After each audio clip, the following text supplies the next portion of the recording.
Okay, folks, today's date is June 2nd, 2024. This is an interview on one of my tape recorders that was recorded a couple years ago.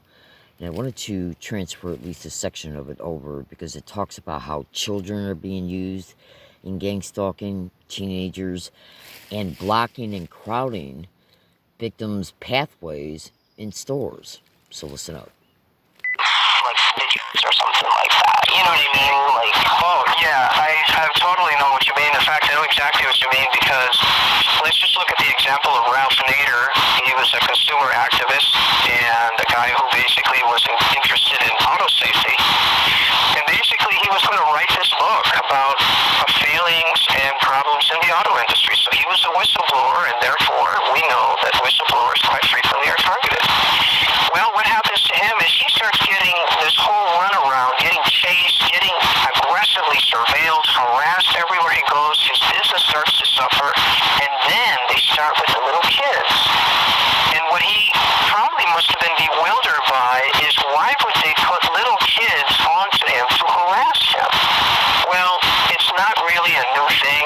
Ralph Nader eventually won, at least the cause of action at the Supreme Court level. I believe it was the state of New York.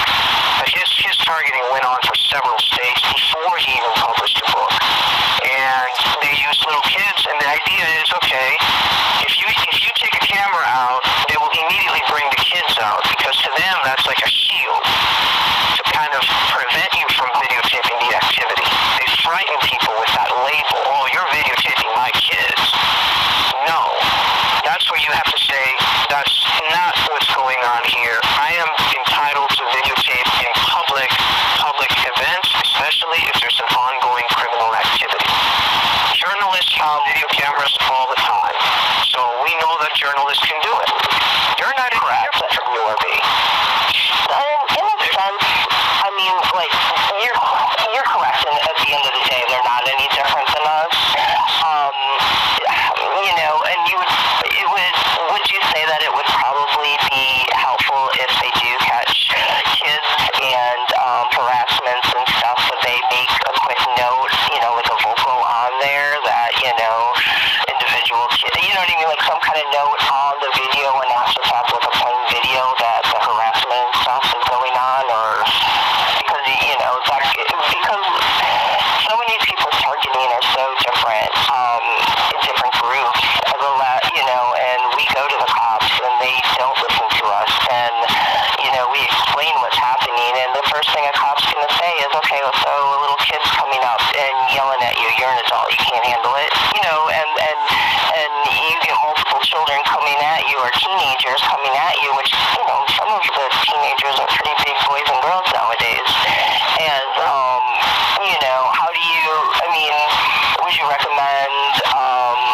just maybe, what would be the best to handle that, just say something quick in the video, or, because once you start pulling stuff out, if you're not fast enough, they'll just go on their merry way, or sometimes you're just walking to get your paper, and it happens out of the blue. So. Well, let me tell people here now, we don't do legal advice over radio or conferences, because obviously it's just not possible to get all the details and then follow off and review, so nobody else can. In the old days, they would have to bring out the village.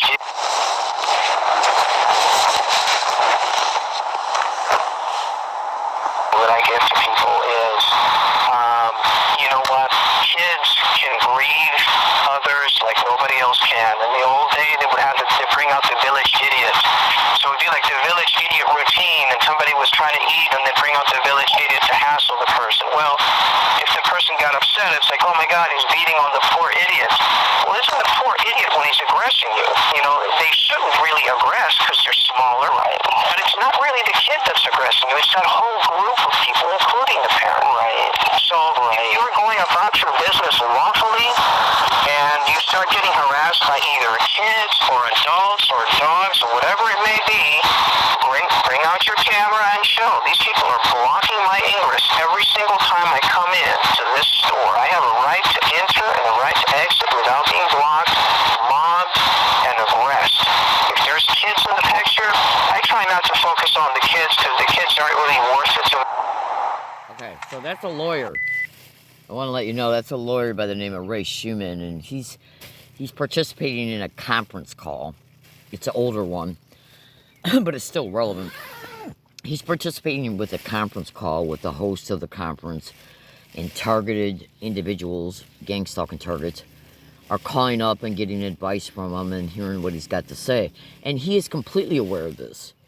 This crime is so demonic. They will use kids, teenagers, the handicapped, the elderly, the disabled, veterans. They will use anybody and everybody of all classes of people. They will dress people up to make people look like they're just average folks. Okay, that will participate in stage complaints, stage incidences, stage provocations. Because part of the gang stalking is to commit one or more crimes within one act, okay, walk away scot-free, okay, so they can claim, hey, it's just an incident. It's not because of gang stalking, okay? So that's why you gotta pay attention to when you investigate gang stalking, is that the perpetrators fall back on plausible deniability. Why would this type of person of this age be involved in gang stalking? So just become informed, folks.